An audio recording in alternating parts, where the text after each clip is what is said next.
About a year has passed since it happened. Feels like a blur. Yet somehow my life has not been too dramatically changed. I keep going to work and I keep paying my bills, and yet I somehow feel compelled to write about what had happened to me around this time last year. Compelled because I'm beginning to doubt if what I saw, I really saw. And what I felt was genuine terror, or merely some self-contained psychotic episode brought on by my overworked and overtaxed mind. Nevertheless, I'll write about it. If not for anything else, then maybe writing about it will help dispel the confusion and help me forget about the incident and stop seeing the terrible memories when I close my eyes. They're just in my head. Yeah, just in my head. My name is Simon. I'm not going to bore you with my entire life story. I live a rather dull and uneventful life, which makes the events which happened to me stand out even more as a result. Around this time last year, I was returning from a long weekend at my parents' house. They live out in a very rural area, very beautiful, but also isolated and very difficult to get help should the need arise. I left later than I had planned to, and I had to get going. I said goodbye to my parents and I drove off on my 4.5-hour journey back home. It was starting to get dark already, and I silently cursed at not having left sooner. I have very bad night vision and my car's brakes are terrible and needed some serious maintenance. So I hoped I would not hit a deer or something. My poor car was a 1986 Nissan Sentra. It needed a lot of work beyond the brakes, but had lasted me this long, and at the moment was my sole possession of any value. I drove on slowly, getting more nervous as the sun receded behind the horizon and dusk started settling in, bathing the country road in light orange and finally fading to a full dark shortly thereafter. I had enjoyed my time with my parents, but now I was regretting having come out all this way. What if my car broke down here? What if I got a flat? What if I wrecked somewhere? I did not even know where the nearest gas station was, beyond the small local station by my parents' house. And that station must service a 30-mile area, I thought. Almost on cue, as if triggered by my thoughts, the engine began to cough and sputter. I realized with dawning horror I had forgotten to fill up at that same gas station I was just thinking about. I was so lost in my reverie, I didn't even notice the glow of the warning light protesting my decision. I was almost empty when I arrived at their house, and I told myself that I should fill up before getting on the main road back home. Damn. What the hell am I going to do? And so I pulled over with the last bit of inertia the car had before finally shutting down, full empty. And despite almost being empty, I had made it another 14 miles from my parents' house and unfortunately straight into no man's land, since I knew the main road along with its shell station was another 16 miles away. So what the hell am I going to do now? I cursed as I got out and I checked the trunk just on the off chance I'd put a gas container back there, which of course I hadn't. And at this point, I only had one chance. I pulled out my cell phone and sank back into my driver's seat, defeated by what I saw. No reception, not a single bar. This whole area was a dead zone. I decided to wait in my car and see if any traffic was moving on the road this time of night. I was hopeful, because it was not too late yet. Unfortunately, after almost 40 minutes, I'd not seen a single car on the road. After waiting another 30 minutes with no change in the situation, I decided to set out to find some help. I thought I had seen a few houses a little bit further past the forest that this portion of road was in, and maybe I could get help from someone there. Or perhaps I may get a single bar, or a car might happen to come by. I mean, the idea beats the hell out of staying there. I thought as I grabbed the flashlight from the car's handy toolkit I kept inside, and I set off down the road. After 10 minutes of walking, I realized it may have been a mistake. It was getting very cold now that the sun had fully gone down. This excursion was not exactly on my to-do list, so I had not thought to bring a jacket. A cutting breeze blew through the trees, funneling the icy wind down the road into my path and forced me to shudder. I pressed on for about another 10 minutes, and I had no idea how far I had made it, since I had not gotten a bar back on my phone and I couldn't access my GPS. I checked my phone again just to be sure, when something darted behind one tree to another and rustled the ground loud enough to startle me. "Hello?" I shouted and pointed my flashlight into the clearing between the trees where I had thought I had saw the thing. "Hello? Is anyone there?" I shouted again, clenching the light and almost crushing it in my nervous grip.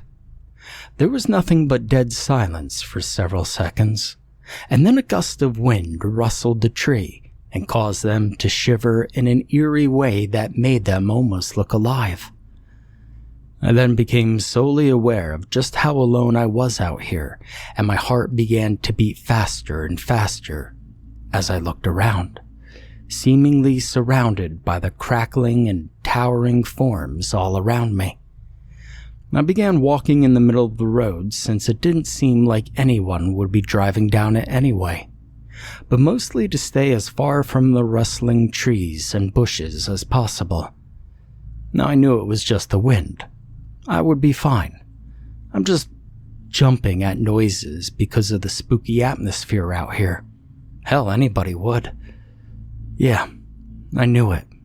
It was just the wind. The trees started clearing out, to my relief, and I saw the relative end of the forest. My hopes of rescue were soon dashed, however. Beyond the trees there were just flat grasslands, no houses in sight for what looked like miles. "How?" I gasped. I knew there were at least some houses on my way here. It can't be that far away. Did I go the wrong way, I wondered. All I saw in the distance was what looked like the road veering into another shadowed forest.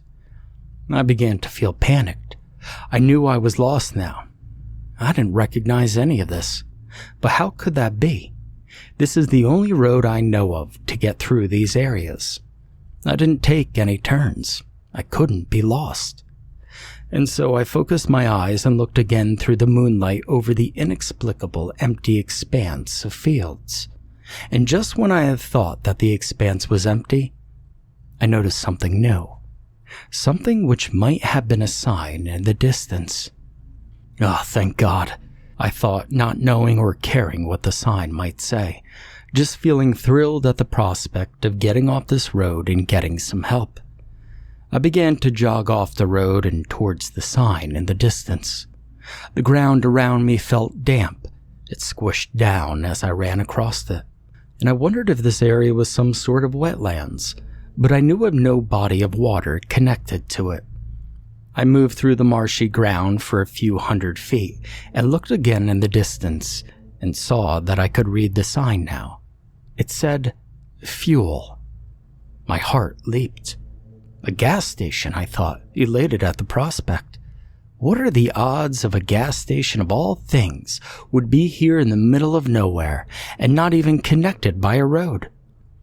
My excitement dispelled my confusion, and I began rushing as fast as I could through the wet, sticky ground. In my haste, I missed a sinkhole that had formed in the ground in front of me, and I pitched forward into it. My face was blasted with mud as I barely caught my fall before hitting my head on a rock that was just jutting out of a hole. The impact was excruciating, and I felt like I lost consciousness for a few seconds. I was glad to regain my senses in time to pick myself up slowly and painfully. Otherwise, I may have drowned in the rising, bubbling mud where my head had just been. I groaned as I rose back to my feet, and looking down, I realized that I had lost my flashlight and my phone. They were both gone, and I reached down and began prodding around the pool of mud which had risen up to consume the sinkhole. After uselessly searching for several minutes, I came to the realization I was not going to find them. Now, I was in a bad shape now, though at least I could see fairly well with the moonlight overhead in the marsh. I hated to leave my phone, but I was freezing now with the wind chill, and I was covered in wet mud, and I was beginning to feel genuinely cold.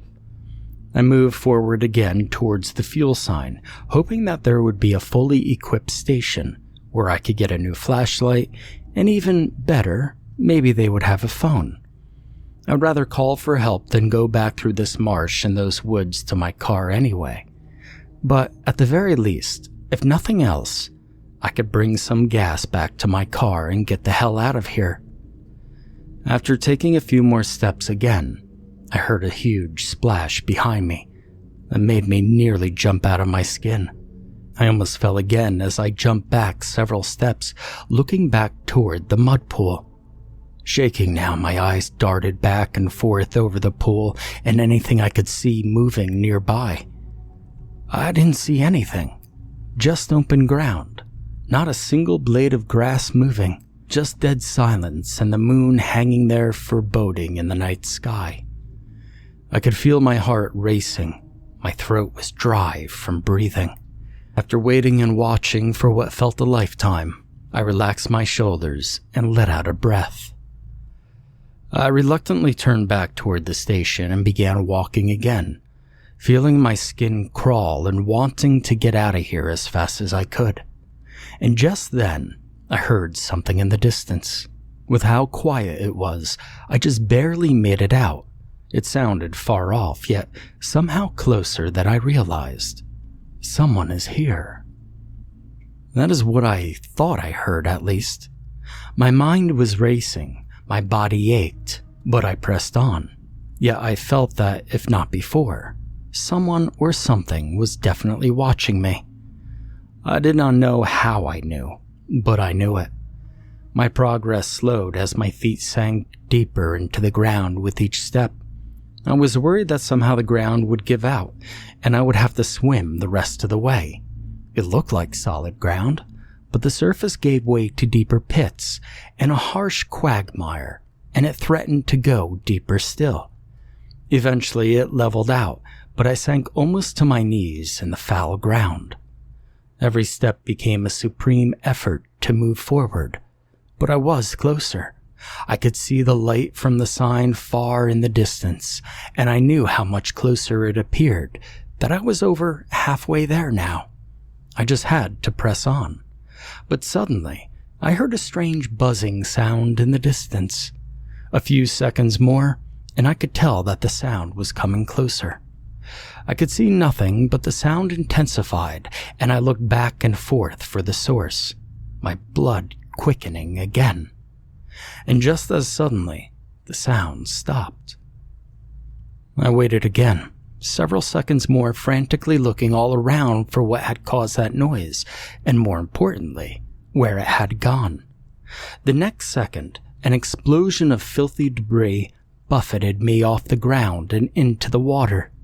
An enormous cloud of huge buzzing insects sped by me, their buzzing and humming sounding like some horrible malicious cacophony. I kept my head down and I put my arms in front of my face, expecting the swarm to engulf me. However, it swarmed nearby me, but then almost as abruptly as they had arrived, they fled off into the night.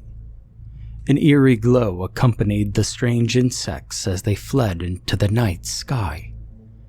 I was terrified and again confused by the bizarre event. For what felt like another hour, I trudged on through the swamp-like field, exhausted and disheveled. Just when I felt like my legs were going to give out, the next few steps saw me rise slowly out of the waters, and I finally reached solid ground again. Another 100 feet, and I was finally out of the terrible swamp, and on the outskirts of the lot with the sign. I could see at the base of the sign there was indeed a small fueling pump. Oddly, a single pump with no other objects in sight. And ultimately, to my dismay, there was no larger station. Just a small wooden hut, which may have been an outhouse for how small and run down the thing looked. Oh, God, I thought. What happens if they don't give a canister to put the gas in? I wondered. Additionally, I wondered how I would pay for it. I only had a debit card, so I hoped this rundown pump had a card reader. I continued forward, and once I stepped 1 foot onto the paved area of the station, a chill breeze blasted me again, and I thought I heard a faint whistling sound, almost like the forest. But why was it out this far? I pushed the thought from my mind, and I ran up to the pump. The thing looked ancient and rusted out. I saw no visible means of paying, but at this point, I honestly didn't care so long as it pumped. I doubted anyone was around to try and prosecute me for stealing gas. And to my relief, a rusty metal 5-gallon can was sitting very close to the pump. I brought the can to the pump and I opened the lid. Then I pulled the nozzle down and squeezed the trigger, but nothing came out. I was just about to panic when I realized that these kinds of old tanks had to be unlocked to pump, so maybe if all the other materials were around, perhaps the key was somewhere here as well. It stood to reason, at least. I looked around every side of the pump and even nearby on the ground to no avail. I then looked over at the ramshackle outhouse nearby. I didn't know why, but I really did not like the look of the thing. It felt wrong somehow, jarring and out of place, like it didn't belong. I don't know why I felt that way. It made sense that some building would accompany a fueling station like this, yet this one felt wrong somehow. Just wrong. I moved closer to the shed and shuddered involuntarily. As I approached, I was overcome by the smell emanating from inside. It smelled like the worst kind of infested decay, like rotting spoiled meat and human excrement combined. I couldn't turn back now, however, so I pressed on and I reached out and unfastened the latch on the door. The door fell back into the shed, and the source of the foul stench was revealed. I almost passed out from the smell and the sheer horror of the sight before my eyes. A rotten and festering corpse of some unfortunate soul was seated on the outhouse toilet. It stared toward the door, a look of desperate horror etched onto its face. I almost threw up from the sight and the smell, but I'd not eaten in hours, and I managed to force down a dry heave all the same. The poor soul appeared to be a man, though with how decayed the corpse's sickly green flesh and features were, it was hard to tell. He was dressed in the coveralls not uncommon to those working as mechanics, and in his right breast pocket was a ring of keys hanging from a clasp on his uniform. One of those must be the key I need.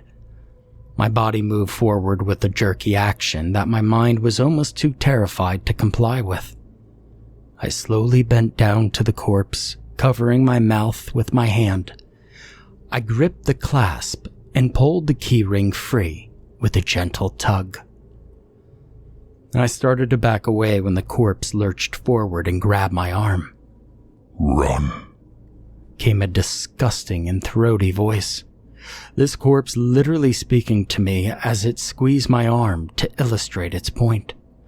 I screamed as loud as I could, unable to believe my own eyes, and violently pulled free from the ghoul's grasp, kicking back at it as I did. The thing fell on its face, part of its skull erupting from the force of the fall, spitting out a jet of black blood from its ruined head. It was still moving, and managed to look up at me as I backed away furiously.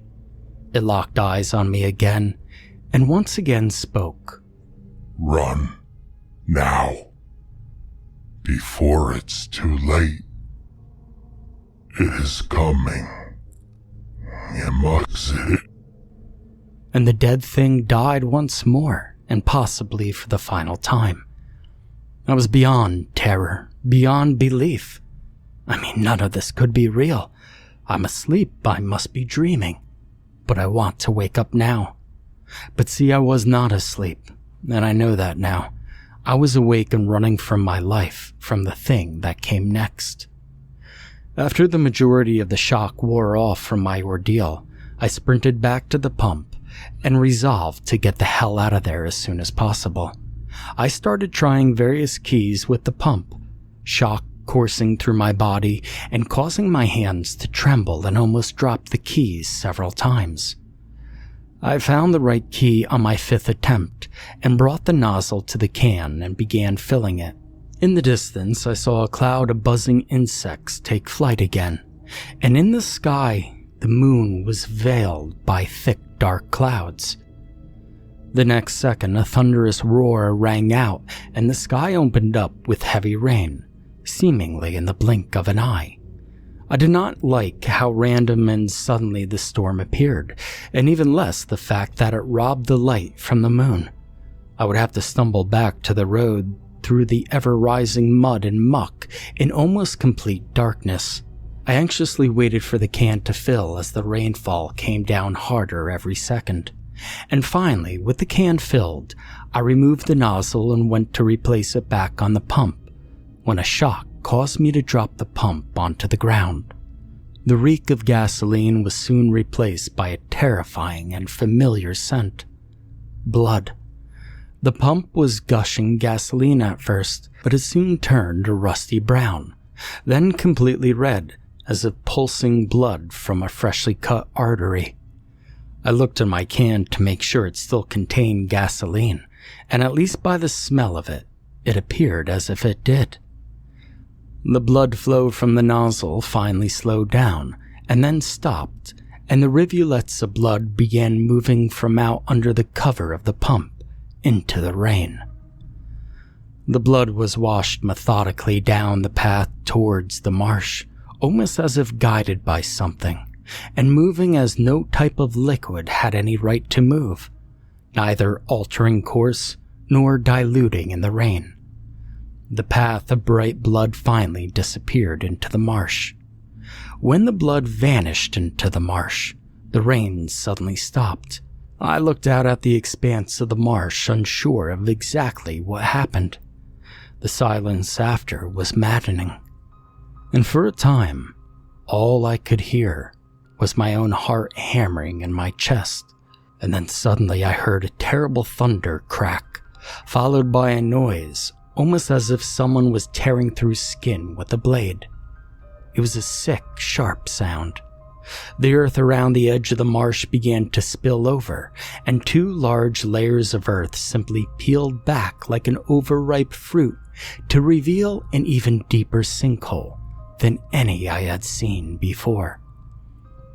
Stricken by the sight, I barely noticed another event out of the corner of my eye. The light by the sign, it began to move. A hazy aura emerged near the naturally occurring shadows of the sign. I froze with dread as I saw the shadows leave their positions and coalesce to form a larger individual shadow. And after a painful moment of silence and stillness, the shadows began moving towards me slowly, and I heard what sounded like footsteps. The shadows whispered to me, calling to me, beseeching and inviting. I stood there, dumbstruck for another second, before the paralyzing spectacle's grip on me was broken. The shadow moved ever closer, and the steps grew louder. And this was all the incentive I needed. I broke into a mad dash. I didn't care that I would have to go through the marsh again. I only knew I couldn't stay here with the thing. I hit the water just in time to see the revealed sinkhole that was upheaved moments ago. It vomited forth bloodied and decayed bodies from underneath the muck and spit them up onto the concrete. The corpses rebounded off the concrete with a terrible crunching sound, and I saw that they were writhing and thrashing about after landing, shrieking out, "It's too late," wailing and thrashing all the while. I began to scream with them as I fled into the marsh. However, my sanity did not flee with me. I struggled through the mud, my feet sinking deeper than ever before, frantically moving and flailing, but somehow managing to keep my footing. The presence was behind me. I knew it. The presence was death or something worse. New swarms of buzzing insects bombarded me and tried to knock me into the muck, but I pressed through the barrage, my heart racing and my limbs burning. I moved as fast as I could in my panicked flight, and I heard splashing and loud thumps behind me, and I knew it was close. I pressed on faster than before, faster than I knew I could go. I reached the shallow area and regained some solid ground, stepping out of the mire as fast as I could, when I was tripped up and I fell forward, barely catching myself in time to keep the can from spilling. I looked down and saw a dismembered hand clutching my ankle, and a foot or so further back, a blood-soaked corpse leering at me and reaching out with its other remaining arm. The creature rasped at me. "Join us. Fuel it. It doesn't hurt. Join us." I kicked the hand back at the thing and got back to my feet just in time to rush away from the emerging shadow. It engulfed the bloodied corpse, and the thing fell silent again. I spun away from the shadow, and I ran. I ran for my life. But the terrible footfalls were still behind me. However, they were slowly receding, and the buzzing of the insects and the horrible whispers of the dead faded away as I put distance between myself and that awful place. My heart was pounding a mile a minute in my chest. My legs ached. My whole body ached. But I had to keep running. I had to. I ran on, out of the field and back onto the road and into the pitch darkness of the forest that yawned over the road leading back to my car. As I ran, I was clutching the can and hoping I had not spilled any gas on my flight from the station. I looked back only once before plunging into the abyssal darkness of the forest and wished that I had not.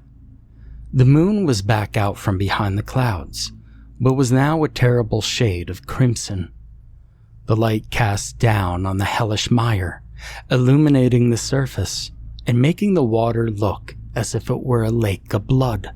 And just past the edge of the water and slowly padding down the road, I saw it, the accursed shadow, that hellish stalker moving inexhaustibly toward me, and now leaving terrible bloody prints in its wake. My mind reeled at the nightmare vista and its awful denizens, but survival instinct took hold, and I rushed on into the darkness of the forest. I ran as fast as my tired legs could carry me. The forest was almost pitch black, and I only knew I was following the road correctly by the sounds of my footfalls on the pavement. I ran for what felt like an eternity, doing my best to ignore the rustling of leaves and the aching moan of trees slowly shifting behind me. Their branches seemed to be practically reaching out to ensnare me on behalf of my pursuer. Yet no matter how fast I ran, I could still hear the slow, methodical march of the terrible thing behind me, never speeding up, yet somehow never too far behind. In the darkness and in my haste, I almost ran straight past my car. I only noticed it after banging my arm and almost dropping the fuel as I dashed past the area where I had broken down. I could still hear the footfalls and knew I didn't have much time. I fumbled in the dark to the side of the car with the gas tank and groped around for the hatch. All the while, the footfalls got closer and closer. never speeding up, yet never slowing down. It moved closer and closer still. The wind died and the trees abruptly stopped moving. I gasped at the sudden silence and the apparent lack of the footfalls just for a brief moment. I didn't take any chances with what seemed like a brief moment of respite. I found the gas tank and flipped it open, squared up the canister as best I could with no light, and began pouring. I could hear my ragged breathing and my heart beating out of my chest, yet the footfalls were gone. All of the noise of the forest had fled, and I was acutely aware of this sudden shift and felt even more terror of the dreadful silence than I did with the groaning forest and the inescapable footfalls just moments prior. I poured until I felt I had put enough in for my escape from this forest, and just as I removed the canister and went to rush to the door and make my escape, I was stopped in my tracks. Now I could hear nothing, but I could feel a terrible presence, and I saw what little light that peeked through the trees vanish. I thought I could even hear breathing. Not just my own terrified gasping, but someone else's. My whole body shuddered as I felt icy air flowing towards me, and I felt immensely tired now, almost as if I could fall asleep right here and now. The wind almost seemed like a lullaby, and just as my eyes started to shut, I caught an image in the corner of my eye that still haunts me to this day. Standing right in front of me, in a shadowy haze, I saw the outline of a figure. This figure appeared to be changing and reshaping and absorbing the light nearby, and I could not see much in my dazed state. Yet the face? I could see the face, and its horrible visage snapped me out of my stupor, and I screamed at the top of my lungs. The terror-induced panic urged me on, bowling past the almost formed creature. It saw me rushing into my car, starting the engine, and almost breaking my foot on the gas pedal to speed away. Away, far away from the terrible shadow of death, that abyssal monster of some ungodly place that I, in my misfortune, somehow came across its abominable lair. That manifestation of some malevolent spirit, which I still to this day tried to believe was just in my head, but those eyes, those demonic red eyes piercing my very soul, how could I just imagine something so evil? Now there isn't much else to tell. It was almost a year ago to this day. I've not visited my parents since. I never had a good reason to give them, as I've never told my story to anyone until now. I didn't think anyone would believe me. Even I can't believe it was real.